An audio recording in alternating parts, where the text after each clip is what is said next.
गरीब बच्चे की सफलता की कहानी। यह कहानी है एक गरीब छोटे से गांव के बच्चे की, जिसका नाम राजू था।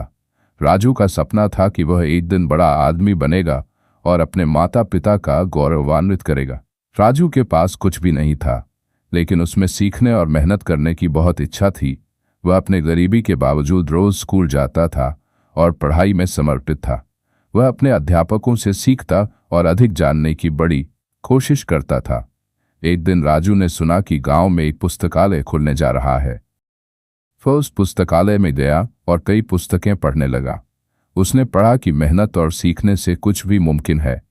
राजू ने अपने सपनों की ओर बढ़ते हुए कई मेहनती साल बिताए। वह स्कूल में अच्छे अंक प्राप्त करने के बाद एक सरकारी प्रतियोगिता में भाग लिया और उसे जीत दिलाई। राजू ने अपने सपने को पूरा किया और बड़ा आदमी बन गया। वह अब गरीब बच्चों की मदद करता है और उन्हें सिखाता है कि मेहनत और सीखने से कोई भी अपने सपनों को पूरा कर सकता है।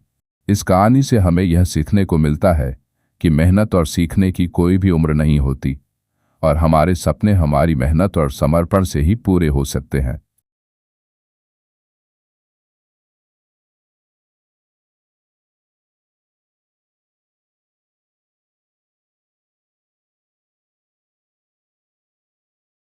किसान की मेहनत। एक गरीब किसान की कहानी। यह कहानी एक छोटे से गांव के एक गरीब किसान की है, जिसका नाम रामू है। रामू गरीब था, लेकिन उसमें सिर्फ गरीबी नहीं बल्कि मेहनत, साहस और आत्मविश्वास की बौछार भी। रामू का दिन सुबह ही बड़ा आता था। वह सुरबाला उठकर अपनी छोटी सी जमीन में काम करने लगता था।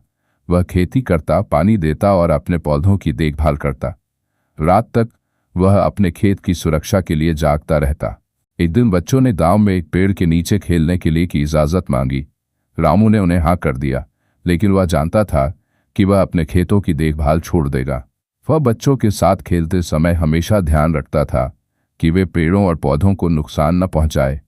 वह उन्हें सिखाता कि प्रकृति से मिलने वाला सब कुछ कितना महत्वपूर्ण है और हमें इसका सावधानी से देखभाल करना।